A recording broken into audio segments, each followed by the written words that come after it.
अस्सलाम वालेकुम मतीउल्लाह जान MJTV। कुछ देर पहले ही वज़ीर कानून आज़म नज़ीर तारड़ जुडिशल कमीशन के इजलास में शिरकत के लिए आए और उन्होंने मीडिया से गुफ्तगू फरमाई। और मीडिया की गुफ्तगू में वज़ीर कानून आज़म नज़ीर तारड़ ने 9 मई के वाक़यात पर गिरफ़्तार शुदा अफराद के ख़िलाफ़ आर्मी एक्ट के तहत चलाए जाने वाले मुकदमों के बारे में एक अहम ऐलान किया। वज़ीर कानून ने यह कहा कि जो भी ट्रायल आर्मी एक्ट के तहत होंगे उनकी शफाफियत को यकीनी बनाने के लिए पाकिस्तान की हुकूमत ने 4 बुनियादी असूलों को तय किया है। सबसे पहले ये कि जो भी 9 मई के मुल्ज़मान हैं उनको अपनी पसंद का वकील करने की इजाज़त दी जाएगी, क्योंकि आम तौर पे ये शिकायत होती थी कि आर्मी एक्ट के तहत चलाए जाने वाले मुकदमात में जो मुल्ज़मान थे और ख़ास तौर पे जो सिविलियन मुल्ज़मान थे उनको अपनी पसंद का वकील करने की इजाज़त नहीं होती थी। तो वज़ीर कानून ने कहा कि 4 में से पहला असूल ये तय कर दिया गया है कि जो भी मुल्ज़मान होंगे उनको अपनी मर्ज़ी का वकील करने की इजाज़त होगी और ये बुनियादी हक़ आईन पाकिस्तान में भी दिया गया है। जो दूसरा असूल तय किया है इन मुकदमात की शफाफियत को यकीनी बनाने के लिए कि जो मुल्ज़मान हैं जिनको आर्मी एक्ट के तहत ट्राई किया जाएगा उन मुल्ज़मान को ये हक़ हासिल होगा कि वो अपने दिफा में सबूत पेश कर सकें, अपने दिफा में गवाहों को पेश कर सकें। क्योंकि ये भी एक शिकायत रही थी कि जो सिविलियन शहरी होते हैं या मुल्ज़मान जिनके ख़िलाफ़ आर्मी एक्ट के तहत मुकदमा चलाया जाता है उनको जो है वो अपने दिफा में गवाह या सबूत पेश करने की इजाज़त नहीं मिलती। तो ये दूसरा असूल वज़ीर कानून आज़म नज़ीर तारड़ ने उन्होंने मीडिया से गुफ्तगू में ये वाज़े किया है। और तीसरा जो असूल तय किया है उन्होंने ये कहा है कि जो रिकॉर्ड तक रसाई है, जो कि इस ट्रायल के अंदर जो चार्जशीट होती है, जो इल्ज़ामात लगते हैं बाकायदा इस्तगासा की तरफ से या फौजी हुक्काम की तरफ से या प्रोसिक्यूशन की तरफ से, तो वो तमाम रिकॉर्ड जो है वो मुल्ज़िमों को उस रिकॉर्ड तक रसाई दी जाएगी। और ये एक तीसरा असूल वज़ीर कानून ने तय किया है। और चौथा असूल जुडिशल रिव्यू का है,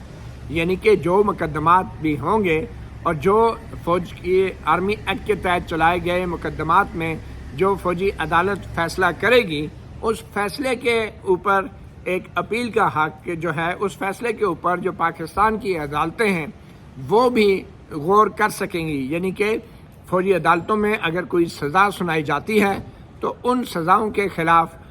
हाई कोर्ट के अंदर अपील दायर की जा सकेगी और फिर हाई कोर्ट के बाद सुप्रीम कोर्ट में भी अपील का हक़ होगा। यानी कि एक किस्म का अपील का हक़ जो है वो दिया गया है। कानून में अपील का लफ्ज़ नहीं है, मगर यकीनी तौर पे अगर आर्मी एक्ट के तहत चलाए गए मुकदमात में या आर्मी एक्ट के तहत चलाए गए मुकदमात में दिए गए फ़ैसलों में कोई ऐसा झोल है, कोई ऐसी खामी है कि जिससे तासुर मिले कि आइन की बुनियादी जो हकूक़ हैं वो मुतासर हुए हैं, तो फिर जो मुल्ज़मान हैं वो हाई कोर्ट में पहले रिट की सूरत में फ़ौजी अदालत के उन मुकदमात को चैलेंज कर सकते हैं। नाज़रीन, आपको सुनाते हैं वज़ीर कानून आज़म नज़ीर तारड़ की वो गुफ्तगू जो उन्होंने आज मीडिया से की है। सर, ये जो आर्मी एक्ट के तहत ट्रायल हैं उसमें किन चीज़ों का ख्याल रखा जाएगा? देखें, जो हमारे रूल्स ऑफ प्रोसीजर हैं आर्मी एक्ट के अंडर बने हुए, उनमें जो गारंटीज़ इंटरनेशनल कन्वेंशंस और कोवेनेंट्स में दी गई हैं, ख़ास तौर पे international covenant for civil and political rights 1966 के आर्टिकल 14 में दी गई हैं, फेयर ट्रायल के हवाले से कि right to appoint counsel of choice होना चाहिए, right to reduce defence evidence है, रिकॉर्ड तक रसाई का मामला है और आखिर पे फिर वही जुडिशल रिव्यू। और जो रिकॉर्ड है वो पब्लिक वो ज़ाहिर है वो जुडिशल रिव्यू में आता है after the proceedings are concluded. ये सारी चीज़ें मौजूद हैं और इसी वजह से समझा जाता है कि जो प्रोसीजर्स और लॉ के हवाले से जो मिनिमम रिक्वायरमेंट्स हैं इंटरनेशनली एक्नॉलेज वो पूरी हो जाती है। अच्छा, ख़वातीन के हवाले से कोई स्पेशल कोई कंसिडरेशन हो रही है सर? मैंने पहले अर्ज़ किया है कि ये ऑपरेशन ऑफ लॉ से चीज़ें तय होंगी। ये ना फेडरल गवर्नमेंट की चॉइस है, ना ये किसी इदारे की चॉइस है, جو مٹیریل کے مطابق جہاں پہ وہ سیٹسفائی ہوتے ہیں ریلیونٹ اتھارٹیز اور ادارے، وہ اس کے مطابق چلیں گے۔ بہرکیف ابھی تک کوئی ایسی خاتون نہیں ہے جن کا معاملہ بھیجا گیا ہے فوجی عدالت میں۔ بہت شکریہ۔ وقار کی حال ہے بیٹا؟ آپ نے سنا وفاقی وزیر قانون اعظم نذیر تارڑ، جنہوں نے وہ 4 بنیادی اصول بتائے جن کے اوپر کاربند رہ کے حکومت پاکستان اس بات کو یقینی بنائے گی کہ آرمی ایکٹ کے تحت چلائے گئے جو مقدمات ہیں انہیں شفاف طریقے سے اور قانون کے مطابق آگے بڑھایا جا سکے۔ جو ایک اہم بات اور بھی وزیر قانون نے کی، ان سے یہ پوچھا گیا تھا جو آپ نے سنا آخر میں، کہ آیا جو خواتین ملزمان ہیں جو گرفتار ہیں، کیا ان کو آرمی ایکٹ کے تحت ٹرائی کیا جائے گا یا ان کے لیے کوئی رعایت برتنے کا بھی سوچا جا رہا ہے۔ وفاقی وزیر قانون نے کہا کہ ابھی تک قانون کے تحت عمل ہو رہا ہے اور قانون کے مطابق جس نے بھی کوئی خلاف ورزی کی ہے تو اس کے خلاف قانون حرکت میں آ رہا ہے۔ اور مگر جاتے جاتے انہوں نے یہ بھی کہا، اور آپ نے سنا، کہ ابھی تک کسی خاتون کا کیس فوجی عدالت میں بھیجا ہی نہیں گیا۔ یہ ایک بڑی اہم ایک ڈیولپمنٹ ہے۔ آپ کو مطیع اللہ جان ایم جے ٹی وی سے آپ کو بتا رہے ہیں کہ وزیر قانون نے کہا ہے کہ 9 مئی کے ملزمان، چاہے وہ خواتین ہیں چاہے وہ مرد ہیں، قانون کے مطابق ان کے خلاف کارروائی کی جائے گی، مگر یہ بھی حقیقت ہے کہ ابھی تک کسی خاتون کا کیس جو ہے وہ فوجی عدالت میں نہیں بھیجا گیا۔ آج وفاقی وزیر قانون سپریم کورٹ میں ایک خاص مقصد کے لیے آئے تھے، اور یہ دوسری اہم خبر ہے کہ وفاقی وزیر قانون نے آج جوڈیشل کمیشن کے اجلاس میں شرکت کی۔ جوڈیشل کمیشن یہ وہ آئینی ادارہ ہے کہ جو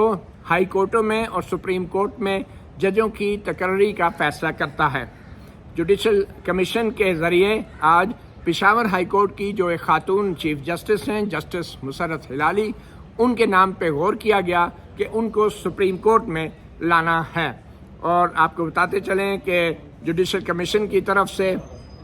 جسٹس مسرت ہلالی، جو کہ chief justice Peshawar high court ہے، ان کے نام کی سفارش کر دی گئی ہے کہ ان کو جلد ہی سپریم کورٹ میں تعینات کیا جائے۔ اور جوڈیشل کمیشن کی طرف سے ان کے نام کی جو منظوری ہے، اب اس پہ پارلیمنٹ کی ایک کمیٹی غور کرے گی، جو کہ ایک زیادہ طور پہ یہ ایک رسمی کارروائی ہوتی ہے، اور 14 دن کے اندر اگر پارلیمنٹ کی کمیٹی اجلاس نہیں بلاتی یا کوئی فیصلہ نہیں کرتی تو پھر آٹومیٹیکلی از خود ہی justice Musarrat Hilali, chief justice Peshawar high court جو ہیں، وہ سپریم کورٹ میں بطور جج آ جائیں گی۔ اور جسٹس مسرت ہلالی کے سپریم کورٹ میں آنے کے بعد پاکستان کی سپریم کورٹ میں تاریخ میں پہلی بار 2 خواتین ججز جو ہیں وہ ہوں گی، اور یہ بھی ایک نئی تاریخ رقم ہوگی۔ اس سے پہلے جسٹس عائشہ ملک پاکستان کی تاریخ کی پہلی خاتون جج بن گئی تھی جب ان کو سپریم کورٹ میں تعینات کیا گیا تھا۔ تو یہ بڑی ایک اہم خبر ہے، اور سپریم کورٹ میں جسٹس مسرت ہلالی کی تعیناتی کے بعد سپریم کورٹ میں ججوں کی تعداد 16 ہو جائے گی، اور ابھی بھی ایک آسامی خالی ہے جج کی سپریم کورٹ کے اندر، اور یہ کہا جا رہا ہے ذرائع کی طرف سے کہ اب اس اسامی پہ فیصلہ تب ہوگا جب جسٹس عمر عطا بندیال ریٹائر ہو جائیں گے، اور ان کے بعد جسٹس قاضی فائز عیسیٰ جو ہے وہ سپریم کورٹ کی قیادت سنبھالیں گے، اور بطور چیف جسٹس وہ جوڈیشل کمیشن کی سربراہی بھی سنبھالیں گے۔ تو اس وقت پھر اس ایک اور آخری آسامی کے اوپر جو جوڈیشل کمیشن ہے وہ جسٹس قاضی فائز عیسیٰ کی سربراہی میں تعیناتی کرے گا۔ تو ایک بار پھر مطیع اللہ جان ایم جے ٹی وی کی طرف سے 2 اہم خبریں۔ وفاقی وزیر قانون نے 9 مئی کے واقعات میں ملوث ملزمان کے آرمی ایکٹ کے تحت ٹرائل کے حوالے سے 4 اصول وضع کر دیے ہیں، اپنی پالیسی کا اعلان کر دیا ہے جو ہم نے آپ کو ابھی دکھایا بھی۔ اور دوسرا یہ کہ پشاور ہائی کورٹ کی chief justice justice Musarrat Hilali supreme court میں تعینات ہونے والی پاکستان کی دوسری خاتون جج بھی بن گئی ہیں۔ مطیع اللہ جان ایم جے ٹی وی سے اتنا ہی، اجازت دیجیے، اللہ حافظ۔